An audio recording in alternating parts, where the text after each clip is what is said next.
Hello, everybody. I am Jay Friday, coming to you live on President's Day, as promised, with our President's Day Q&A with Jay Friday.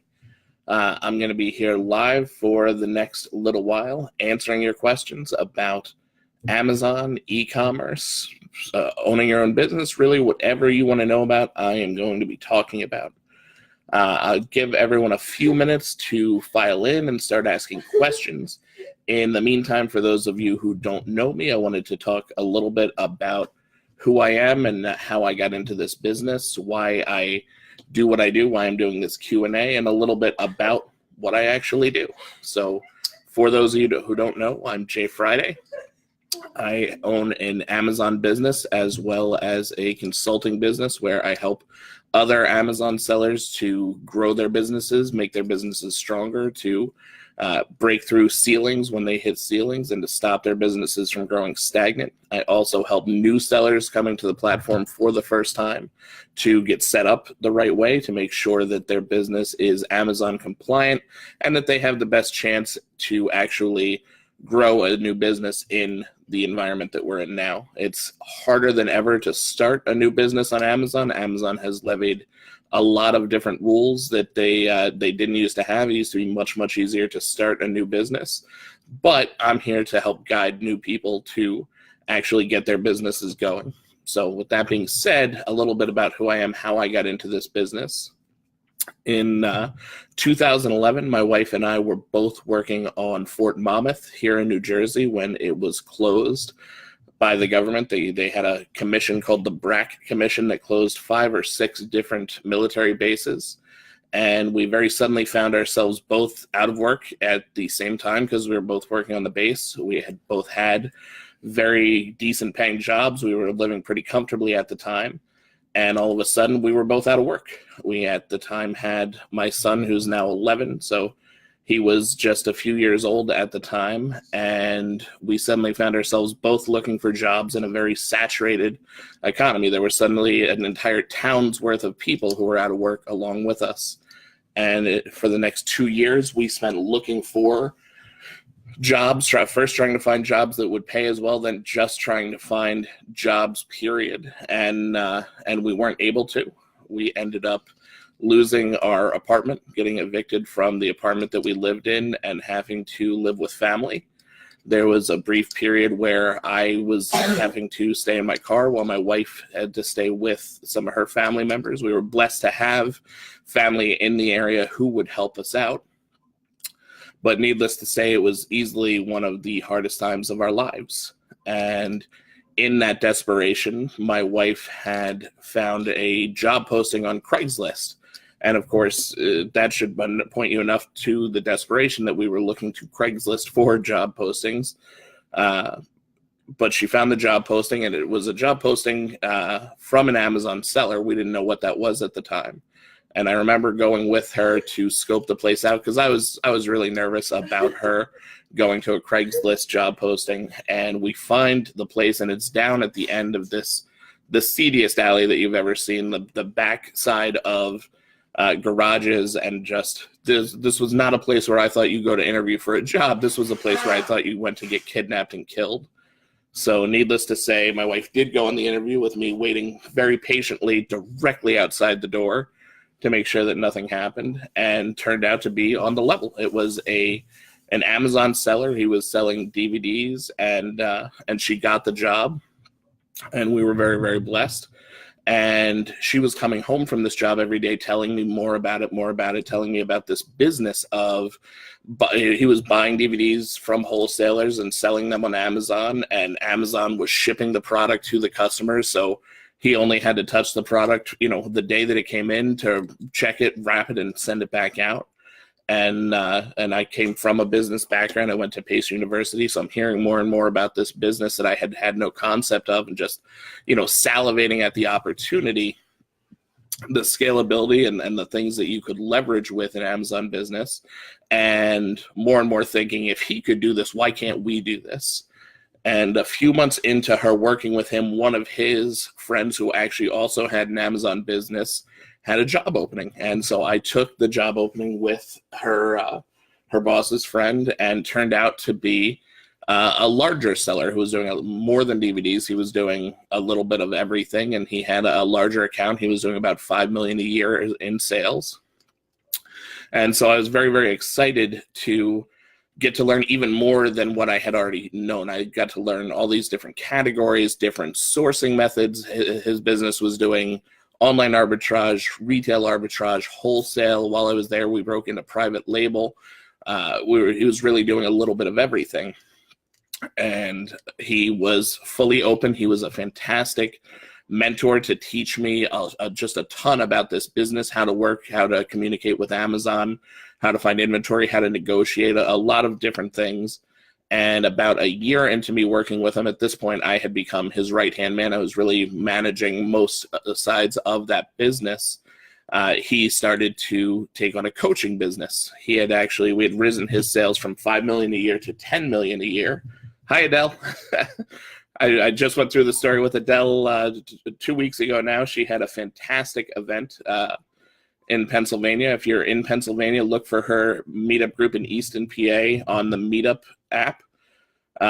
So sorry, Adele, I know you just heard this, but I'm going back through my story. But we had risen his sales from $5 million a year to $10 million a year. And through the FBA Amazon community, he started to get the nickname the $10 Million Man. And so he corralled that into a coaching business, and I became his head coach. And so that first year we took in 100 clients and just had a fantastic experience. If I could tell you, I learned a lot in my first year working with him, just because of the size of the business and the scope of what he was doing. But that second year working with 100 different clients, I learned exponentially more. I learned 100 different sourcing methods, 100 different people who started in 100 different places, bought 100 different products, all of whom had found success, all of whom had that one product that really took off, that really made their business for them. And it was just absolutely incredible. Second year, we took on 200 new clients. And so over the course of 3 years, I got to work with 300 of just the most amazing people who I've ever gotten to know, all of whom were entrepreneurs, all of whom were people who started up, a lot of people who had started up in their living rooms and their dining rooms while working full-time jobs, and just got a fantastic chance to learn as much, I think, as you can learn in that kind of a time period about Amazon. Hi, James. Hi, Roseanne. Wow, long time, Roseanne. And hi, everybody who's watching live. I really appreciate you guys coming. But so from there, I decided it was finally time to start my own business. And so I put in my notice with my boss. I gave him a reasonable amount of time to replace me, trained a replacement, and then I launched my own Amazon business. That has gone fantastically. I have mostly an OA-centered business. I also do a bit of wholesale. I have a handful of wholesale accounts, and I periodically will try to grow the wholesale accounts. And in addition to that, I have set aside time for my coaching business, a consulting business. I didn't do that the first year, but as I started my second year solo, I did want to get back into the coaching. One, because I think again, the knowledge is so much more, you just gain so much more knowledge when you are coaching.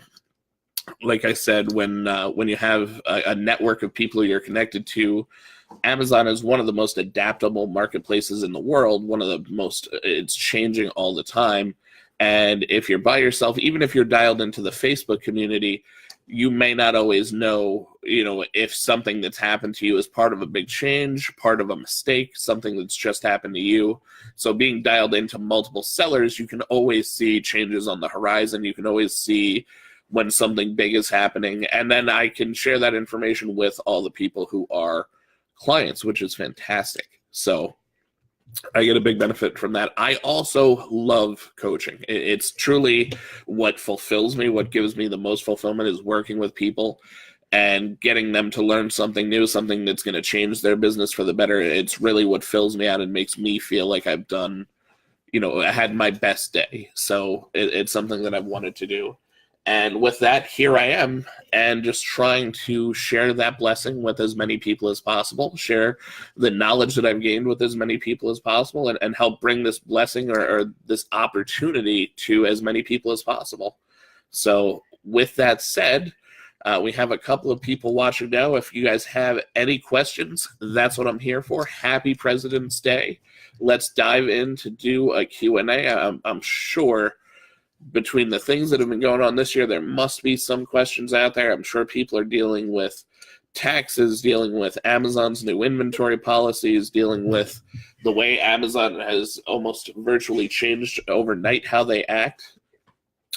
Let's see, Roseanne says, hi, Jay, I'm at Toy Fair. Oh, my God, everyone's at Toy Fair, aren't they? I picked probably the worst day to go live. I assumed everybody would be off for President's Day, and it would be a good day to do it. James says, how about a brief method you go through to pick private label product? Yeah, James, absolutely. I will tell you, I do private label differently than probably a lot of other people. I'm not a huge believer in white label private label, where you find a product that is just, a very generic product and then slap your label on it. I think that the inherent problem with this kind of private label, specifically on Amazon, is that other sellers are vicious. If you talk to private label sellers who do white label, they'll tell you people will buy their product, say it was fraudulent. They'll say anything they can to get your listing delisted so that theirs can rise up through the ranks. I also think that the lower the barrier for entry, the less time a product is viable. So when we're talking about private label, we know that you're going to put in a lot of time, effort, and money in the beginning, with the idea that the momentum is then going to carry it and make it more of a passive thing. So for you to put in that time, effort, and money and potentially only have 3 months or 6 months until other people come in and just saturate that product line so that it becomes harder and harder to even impossible to get and stay on the first page of search, to me, that's not really worth it. You're never going to get the return from that you could get from literally any other sourcing method. So when I look at private label, I want to look at where can I make an impactful difference in the marketplace. Can I bring a product that's not already on the marketplace? Is there a gap there in the market and I can bring the product in? So separately from that, if not, is there a way for me to improve a product that's already out there? So one of the primary areas that I've looked at is doing private label that's supplemental to something else that I've done. For example, I have a client who probably has one of the most successful private label products I've seen, and it's a supplemental product. So he has a wholesale account with a South American company. They bring in a product that is unique to that South American country that they're from. I don't want to give too much detail because I don't want anybody to go out and find his product and blow it up. But suffice to say that if you lived in that country, it's a product that you would have every day. And if you live in America, it's a product that you can't really find anywhere. And so he started to bring that product in wholesale and sell the product on Amazon for them. He got the exclusivity, so he's the only one able to sell it. It's a branded product, so if people were looking for this product, they're looking for this brand. And he did very well with it. It was probably his, home run for the year. He turned it into a grand slam because while it was selling, there are accessories that you can use to actually make the product. And so he got permission from the brand to make the accessories himself and sell them with their brand on it. So he's the owner of the private label, but he's licensing their brand name for it and selling it on Amazon. And so now he's selling the accessories with that very impressive brand name on it. Additionally, he's selling bundles where he sells the product with the accessories, all branded, and it turned that home run easily into a grand slam, and it's one of the most successful private labels I've seen. Alternatively, I work with people who do a handful of different private label products. Often it's in an area where they have some expertise. I work with a chef who has brought in private label products that you would use in the kitchen, and his expertise in the kitchen has allowed him to make improvements to products that were already on Amazon, improvements that other people wouldn't have known to make, improvements that only a chef would know to make and or ask for, and that has led to him having some success. The other thing that I find with private label is the barrier for entry. So one, if we're talking, if you're looking on Alibaba Express, that's pretty purely that white label that I would recommend. Maybe there's absolutely ways to be profitable doing it, but I feel like you get caught in a cycle with it. You're going to get to a certain number of products, and then you're going to be at a point where you're just finding a product to replace a product, finding a product to replace a product, and at that point, there's no growth. If you're willing to go to China, certainly you can find manufacturers there, but even that is something I see more and more people doing, and so that barrier for entry of going there to find a manufacturer who's not on Alibaba is becoming less and less, because more and more sellers are going to the Canton Fair and are making trips to China. And so thinking outside of the box, there are manufacturers all over the world. There are manufacturers in South America. There are manufacturers in all over. I know another private label seller who has a product that's unique to a specific country. You can only get the main ingredient for the product in this country.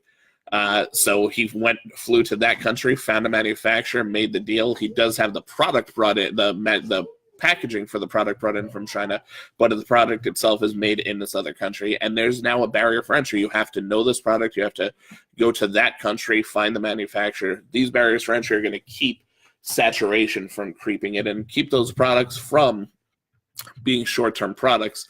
And that allows you to do things that wouldn't necessarily make sense on a white label product, like offsite advertising and, giving away to bloggers and things like that, trying to build the profile of a brand and build a brand that could go long-term and could actually genuinely last and have impact and stick around. So I hope that answers your question. I hope that helps. I know Adele asked a side question, so did Roseanne, but I'm going to answer Adele's first. She asked, is Alibaba Express safe?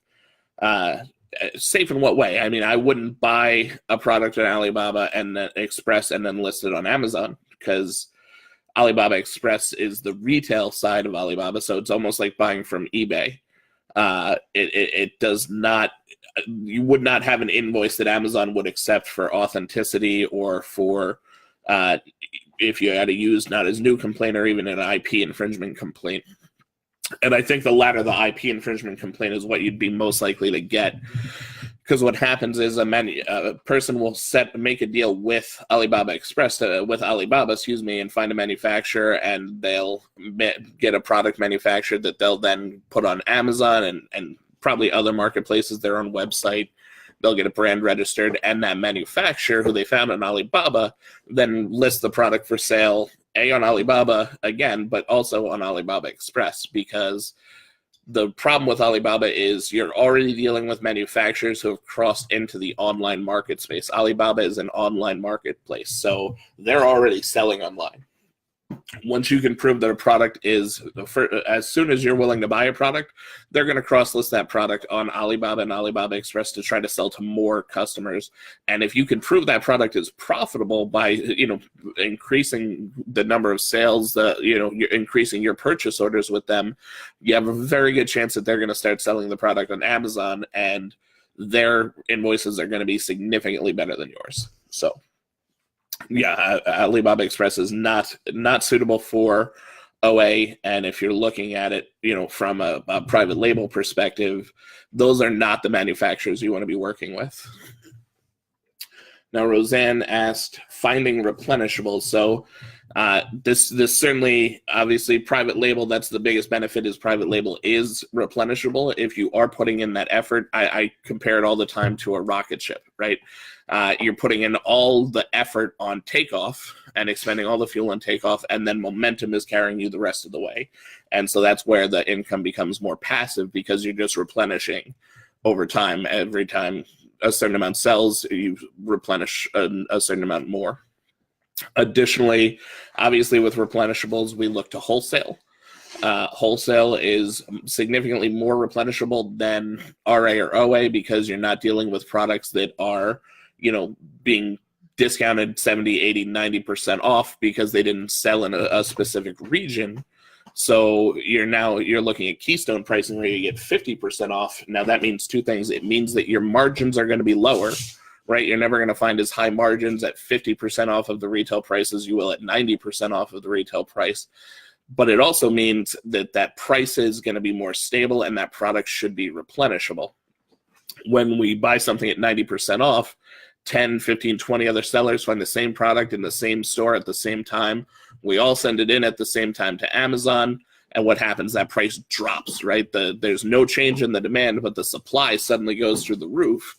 And so the price on Amazon drops because we all start fighting to the bottom. If you come back to that same product 3 weeks later, 6 weeks later, you'll see that that price is corrected as we all sold out, or as most sellers sold out. But the initial price impact was to drop. With wholesale, you don't have that, right? With wholesale, you can see the number of sellers on the product and know beforehand whether or not it makes sense to jump on the product also. If I see 4 sellers already selling the product, I know they're each right now splitting it probably roughly 25% of the time. If I jump on there 2, now we're all going to split it roughly 20% of the time. That's fine. If I see 8 sellers on the product, I know they're already splitting it so finely that if I jump on there, now we're talking about getting it 10% of the time to 12% of the time. There's not enough room there for me to make, depending on the sales rank, obviously, there's not going to be enough room there for me to make enough sales to make that worthwhile for me and for the manufacturer who I'm ordering from. So certainly when I look for replenishables, I'm looking for wholesale, and there are certain categories that are going to be more replenishable than others. Obviously, everything will be replenishable, but anything that's consumable is going to be more replenishable because people come back in and buy those time and again. Now, you will generally find with consumables that their average sale price is lower, right? So if I'm selling shaving cream, obviously, even if I bundle it together, I might be looking at a $10 sale price or a $12 sale price. Whereas if I'm selling sneakers, I might be looking at an average sale price of between $50 and $100. So I'm going to be making a lower percentage, but they'll also generally sell more volume. So that's going to be the trade-off there. So with replenishables, definitely I would recommend wholesale. If certainly if you have a good private label idea, that's very, very replenishable. Just make sure you do it the right way. But I would recommend wholesale, opening up wholesale accounts. Someone here is at Toy Fair.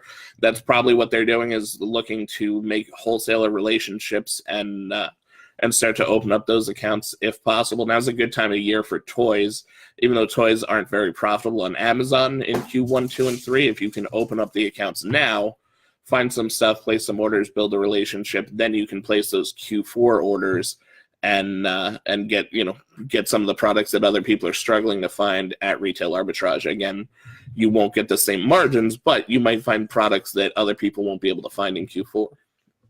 So I hope that helps, Roseanne. Thank you so much for your question. Let's see, we have Dawn Golden asks, what is a good way to dip your toe in the water and give wholesale a try? I don't know what I don't know, but want to grow. So the best way to dip your toe in the water with wholesale, in my experience, is kind of to take a broad, I call it like a shotgun scatter shot method. Sign up to go to a convention, even if you're not going to go to the convention.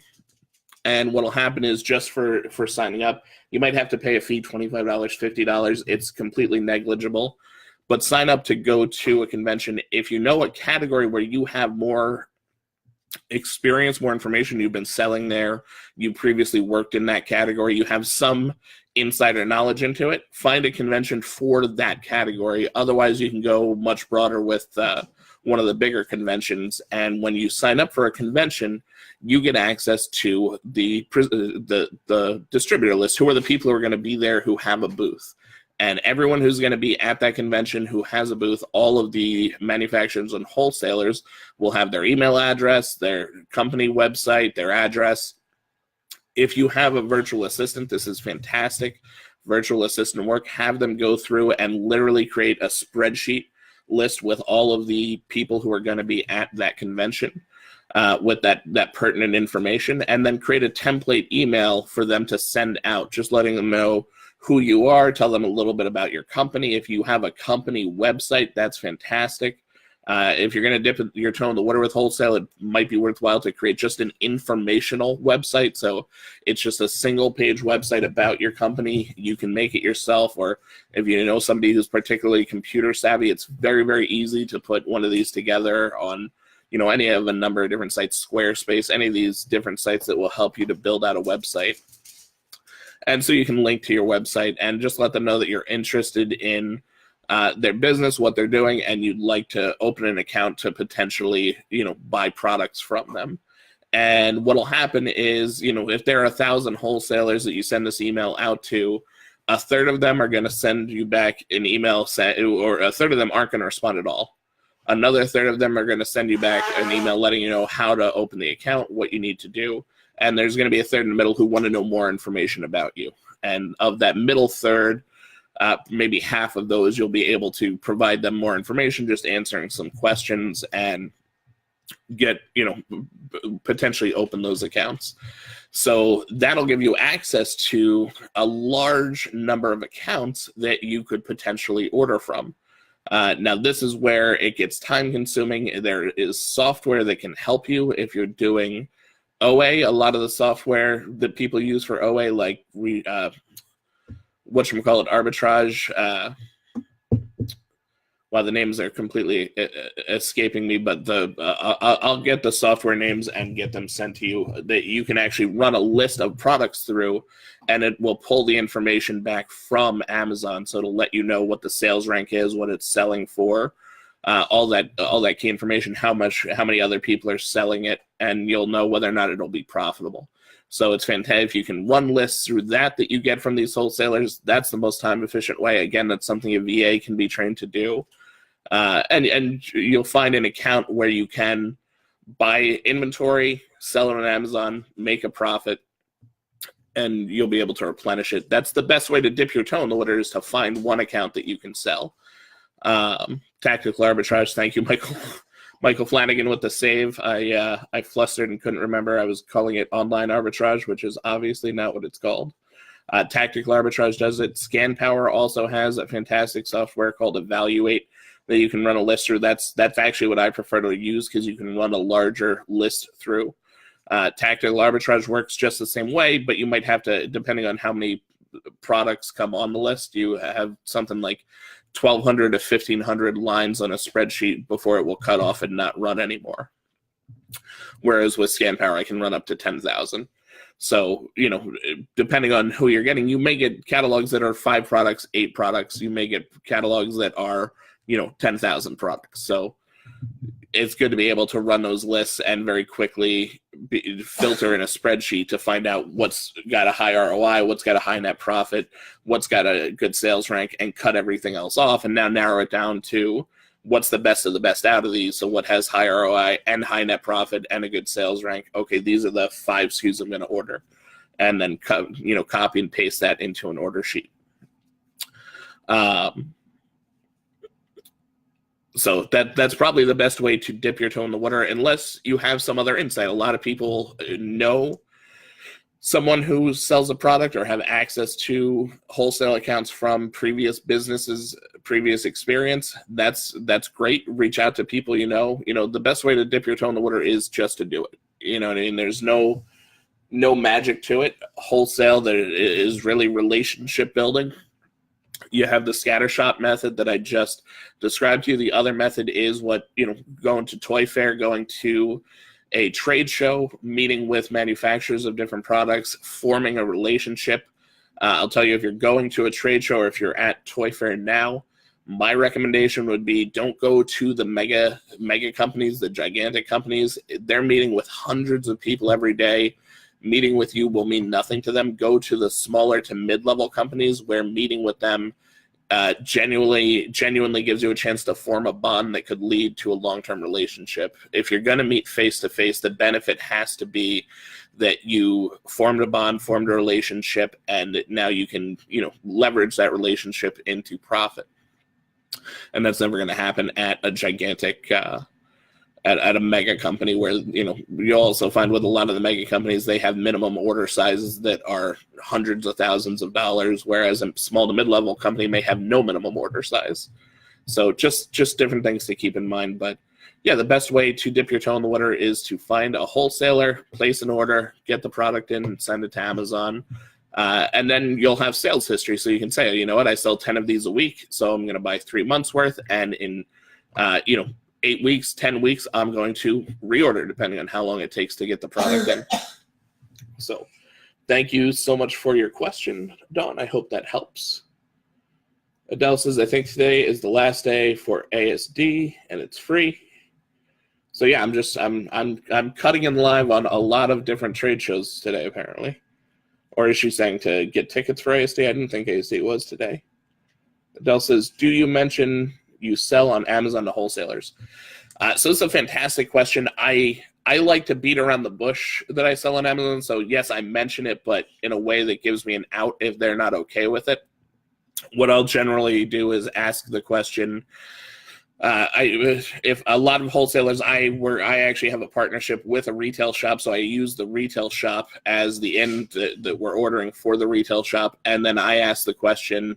I let them know, listen, we sell some of our overstock on Amazon. We also have a couple of people who bulk buy our order stock. Is that okay? And they'll let you know right off the bat, nope, that's not okay. We don't allow you to sell on Amazon. Not a problem. I have multiple accounts that don't allow us to sell on Amazon. We'll only earmark it for the retail store.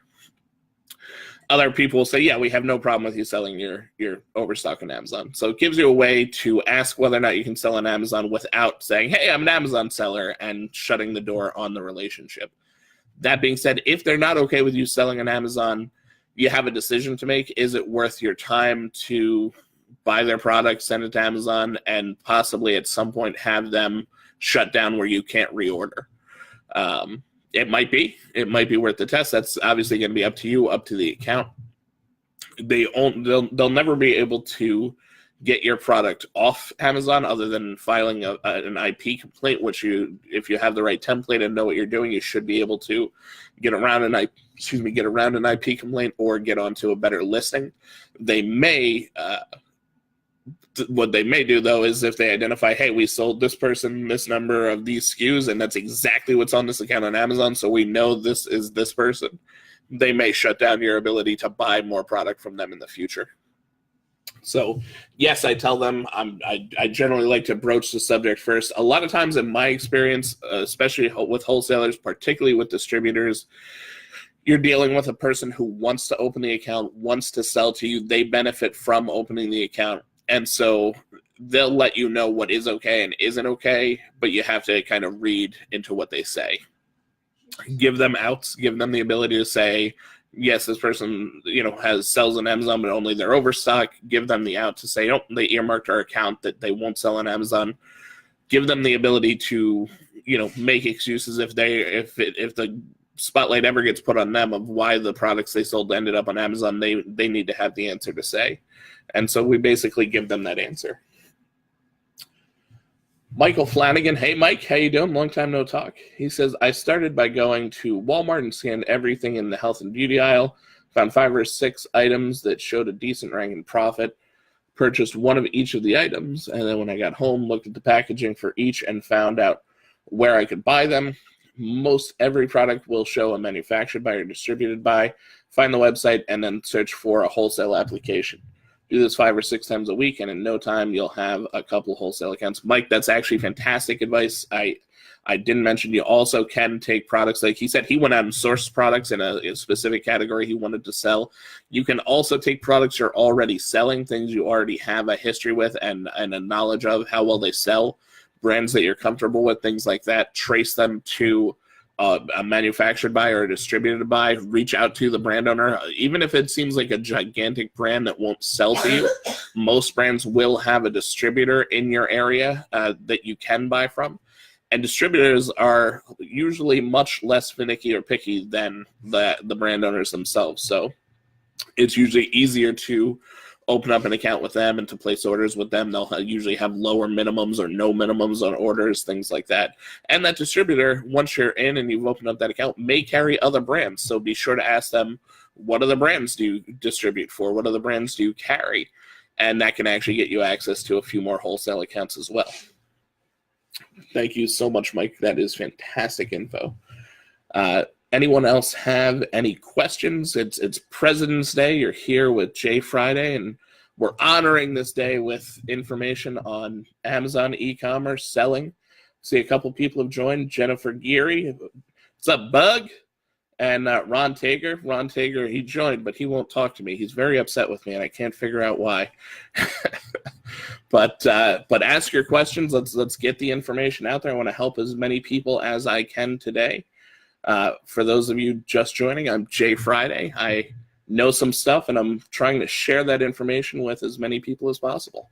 So let's get the questions out there. So you're not just, I mean, I know I'm fantastic to look at, but I don't want you to just admire my very handsome face. I'd like to get you guys some good information. Michael says, I tried to get approved with Procter & Gamble. They had a $250,000 minimum order. Told them that was just a bit over my budget, so they gave me 6 distributors to contact. Signed up with 3 of them. Yeah, Michael, that has absolutely been my experience as well. I haven't done Procter & Gamble, but I can tell you we tried to open accounts with some of the larger toy distributors a few years ago, and Hasbro is one that pops into mind where they had like a minimum order of, like you say, $250,000, and we weren't placing any $250,000 orders, especially in the toy category, but they all had distributors, and we still have relationships with the distributors that they pointed us to. One of their distributors actually has helped us to get ungated for a bunch of Hasbro licenses like Star Wars and different things that Hasbro sells, different licenses that they sell, Marvel, Disney, different things like that. That Hasbro is the exclusive manufacturer on. They had a letter that they were able to provide us that they were the authorized distributor of, and that we were authorized to sell. So that was fantastic. So yeah, don't assume somebody is too big. I hear people say that all the time, like, oh, well, I do these products, I'm selling Nike on Amazon, but I'll never open an account with Nike. They don't sell to Amazon sellers, and they would require too large of a minimum order. You're absolutely right. But Nike also has distributors. Find a Nike distributor and they will sell to you. So fantastic. I see we're rounding down now. I'll give you guys a couple of minutes. I'm willing to stay here for the next couple of hours answering questions, but if the questions dry up, obviously I won't hold you guys. I know you're all busy. It's President's Day. There might be fantastic sales out there for you retail arbitragers, or you might be at a trade show or buying your tickets to another trade show. So get your questions in now. Now is the time. Otherwise, just drop me a line, say hello, let me know what's going on. Mike says, I think the most valuable advice we can give when it comes to getting set up with wholesale sources is just not to give up. It will take many applications and conversations until you find one, but once you do, it's gold. Yeah, that's fantastic advice. My experience with the wholesalers is different wholesalers have different barriers for entry. So every time you unlock another barrier for entry, it's like unlocking another level of wholesalers. So if you're just you're just reaching out, you're at the lowest level, you've got 0 barrier for entry. If you add that informational website, that's another, that'll open up accounts that wouldn't open with you if you didn't have that informational website. If you open up your own website that you sell products on, that's another level. If you have a retail store, that's another level. Every level basically will open up more and more accounts, bigger and bigger accounts, more important and more important accounts. So definitely stay at it. William Clark saying hello. That's my brother, ladies and gentlemen. He is the smartest man I know. So he doesn't sell on Amazon, but he should because he's smart. If you have questions about anything outside of Amazon, ask William Clark. But yeah, higher and higher barriers for entry will open up more and more accounts. So that being said, there are accounts that you can open with no barrier for entry, just sending the email and opening the account. And they'll be good. You should also know the higher the barrier for entry, yes, that means the more work you would have to put in to open the account. But it also means the more work other people would have to put in. And so that's going to lead to less saturation. A higher barrier for entry always leads to less saturation. So there's definitely value in putting in that work, and there are creative ways. I don't own my own retail store. I have clients who have opened up a retail store just to open wholesale accounts. My former employer opened up a retail store just to open up retail accounts. I went another way. I partnered with a retail store that was already out there, already had products.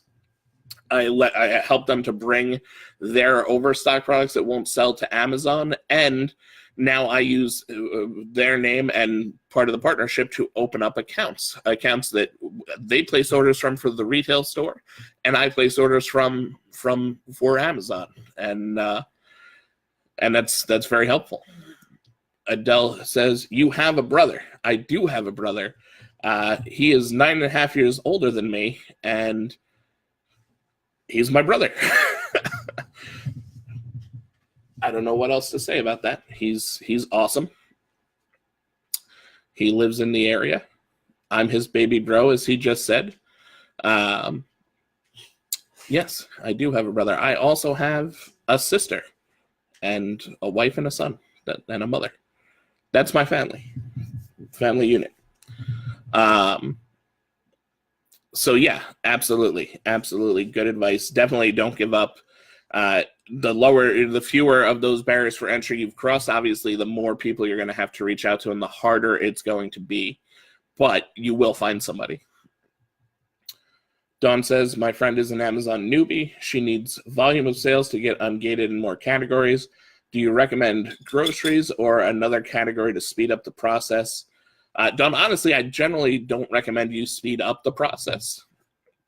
I think that those limits are there to keep somebody from outgrowing themselves or growing too quickly, depending on if there's a particular category she needs to get ungated in because she has knowledge in that category, experience in that category, or access to products in that category, then yeah, obviously you would want to do quicker selling products. Grocery is a good example. Clothing is another good example. Clothing sells very quickly, and clothing has the benefit of shoes where you can spread the inventory out to limit the risk over multiple sizes and colors. So you're buying fewer units of any one ASIN, even though you're still buying, 10 or 15 units of the parent ASIN. They'll sell independently of one another, so they'll sell through more quickly. Other quick moving categories, pet moves pretty quickly.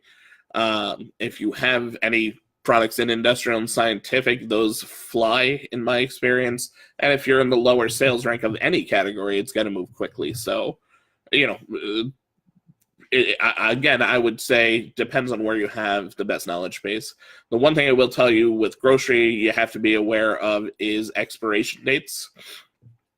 So obviously, expiration dates are a thing in grocery, and you have to find products that are long dated, so that is going to limit the products you can source. Also, perishables, you in a couple of months, you're not going to be able to have any chocolate at Amazon. So if you're buying anything with chocolate in it, make sure that it's something that's going to sell quickly. You have to be careful with products. You don't want products that are in glass if possible. There are a lot of things to know in any category, and that's why usually I'll recommend you start in a category and learn the ins and outs of that category. It's going to take you some time to get comfortable sourcing that type of product, to know how the sales work, know how the competition works, be able to read the sales ranks.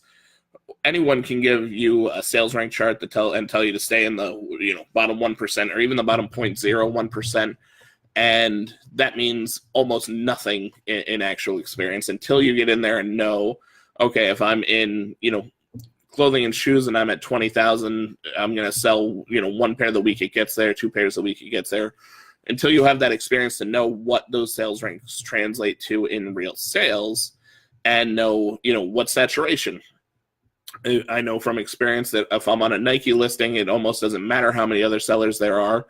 But if I'm on a Reebok listing, it almost doesn't matter how many sellers there are, because the Nike listing is going to sell and the Reebok listing isn't, regardless of sales rank. There's different experience that you'll get just from spending time in the category. So get comfortable in a category, find products. I usually recommend you build up a number of suppliers, 4 to 5 suppliers, so that if one supplier decides not to sell to you anymore or shuts their doors, you're not, out of 50% of your inventory, 60% of your inventory, you're only out of 20% of your inventory, which is much more easily replaced.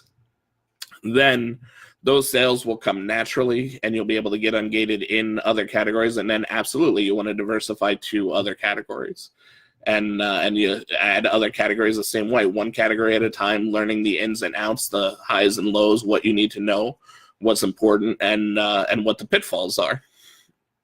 So I hope that helps. Certainly, you can sell a number of different products and get ungated. If the true goal is just to get ungated and they don't necessarily want to sell in another category, they want that to be their first category, those other products don't even have to be profitable. If you can break even or even make a small 5%, 10% profit, you'll find a ton of products that have no competition because nobody wants to make a profit that small and have fantastic sales ranks because they're probably priced pretty low, and you can get a high volume of sales pretty quickly. And obviously you want to at least make your money back, so that's why I say at least break even.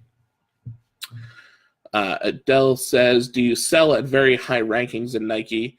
I don't sell at very high rankings in Nike. I don't, I sell Nike, but I generally only buy it on a sale.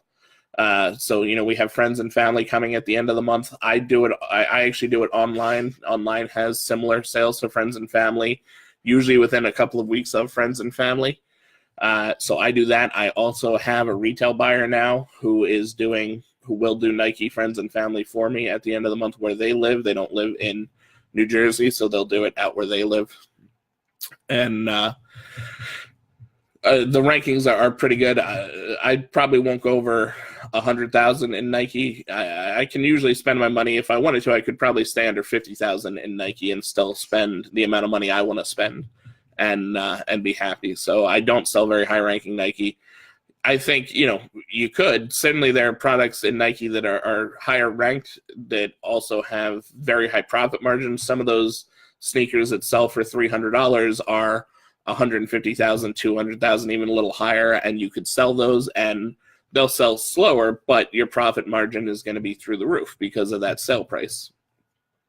So it's entirely up to your business model. I personally don't, though. I'm pretty focused on quick turning. I think you get the most benefit out of Amazon in how frequently you can turn your inventory. Dawn says, thank you, Jay. All great advice. Say hi to Emily. Dawn, I will absolutely say hi to Emily.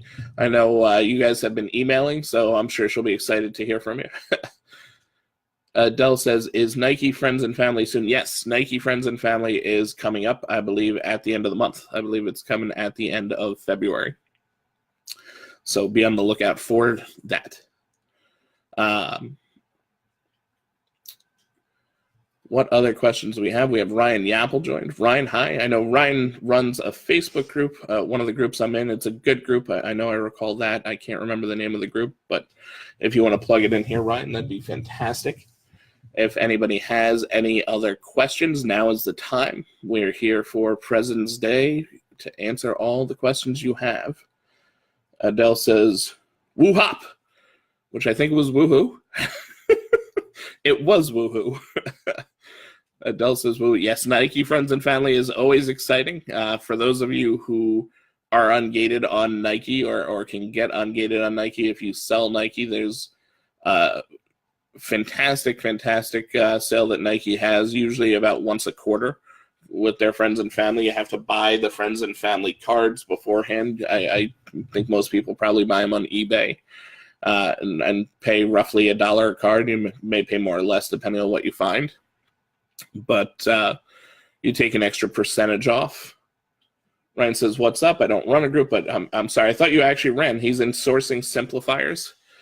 He's very active in there. I know whenever I'm in there, he's one of the ones I always see posting. I actually thought you ran the group. He says, happy President's Day. Happy President's Day, Ryan. Thank you for joining us. We're here doing a little bit of Q&A, just answering people's questions about Amazon and e-commerce and, starting a small business.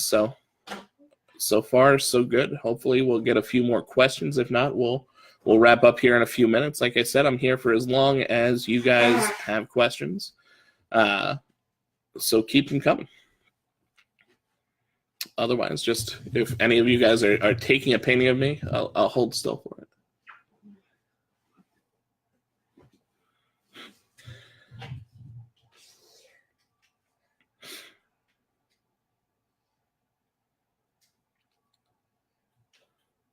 In the meantime, I want to thank everybody who has joined me. If you're still here, if you were here earlier, or if you're watching this on the replay, I hope you guys are getting some good information out of this. That's my intention here, is to just share information and help as many of you guys as possible to grow your businesses and to just get stronger. I very firmly believe in the FBA community, and that we benefit by all of us growing stronger. I think it's pretty clear to see that Amazon is leaning more heavily on us than ever. We've seen that, we made up for the first time last year more than half of their sales for the year in 2017. We haven't gotten the numbers for 2018 yet. So they rely very heavily on us for sales, and more, I see them, Amazon carrying less product, sharing the buy box on more products. I think Amazon is relying more heavily on us to provide the inventory for their customers, and I think that's fantastic. I think that the stronger we can all get, the more that Amazon will rely on us for that, which is to all our benefits, because Amazon is the quickest growing marketplace out there. They're the place that you want to be if you want to open a business. Adele says, do you still have the Wednesday group? I have to restart the Wednesday group. I was doing a weekly Wednesday show called Wednesday Wisdom, basically a Q&A style show where people would submit the questions beforehand, and then I would answer them live on the air on Twitch. I did shut that down for Q4. It hasn't gotten started back up yet. Excuse me. Just by virtue of the fact that it's been an incredibly busy Q1 with some of the changes that have happened on Amazon, and mostly because of the tax situation and having to deal with the taxes. That has kept me fairly busy. So I have not been able to start that back up, but it is my intent to start the Wednesday group back up. You'll, if you follow me on Facebook or other social media, I will absolutely be posting there when I start the Wednesday group back up. And you can then on a weekly basis submit your questions and get them answered live on the air on Twitch. I'm also, I've been in the process, or I was in the process before, of vetting a videographer to basically edit my Twitch videos to bring them to YouTube so people could watch them on YouTube afterwards.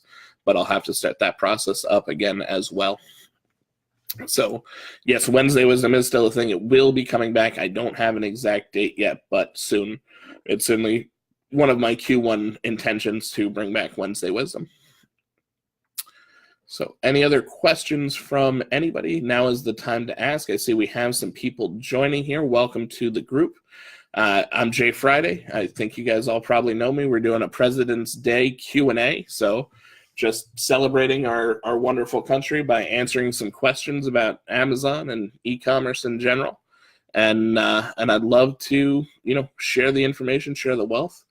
I know we have John, Butch, Jack, Vince. Hi, guys. I know all of you fantastic people. Thank you for joining. You're beautiful. Jackie, I miss you. For those of you who don't know, Jackie is, I mentioned where I worked before. Jackie is one of their, if not probably at this point, their main sourcer, and one of the best people I know. So Jack Sutton, ladies and gentlemen. In the meantime, I'll go for a few more minutes. If we have more questions, like I said, I'll stay here for as long as we have questions. If not, if you guys are getting back to your day, thank you so much for joining. Thank you for taking part. I hope you got good information out of this, and I hope you had a good time. I hope I was mildly entertaining at the very least. We'll give it just another minute or two while we hold out, see if we have any more questions, and then we'll wrap this up. Unless we have questions, and then we won't wrap it up. Adele says, hi, Uncle Jackie. I don't know if he's still here. He may have jumped in and then jumped back out. He may be sourcing. Who knows? It's President's Day. There's sales to be had. In any event, I think now is as good a time as any to call it. Thank you guys all so much for joining. I hope you got a lot of information on this. I know Facebook saves the video. I'm also going to see if I can get this video transferred over to YouTube just to continue to share the information. If you're watching this on a rerun, you have a question, reach out to me on social media. I'm always here to help. If you're here and you've been watching, but you were shy, you didn't want to ask a question, private message me, DM me. I'm always here to help. I'm happy to share information, and I want to thank you guys all for taking part. Have a fantastic rest of your President's Day. Hopefully you're on a long weekend if you have a job. If you're in your own business, I know there are no such things as long weekends, but I hope you have a fantastically profitable President's Day. Adele Irving says, say hi to Emily. I will always say hi to Emily for you, Adele. Thank you guys all. Have a fantastic day.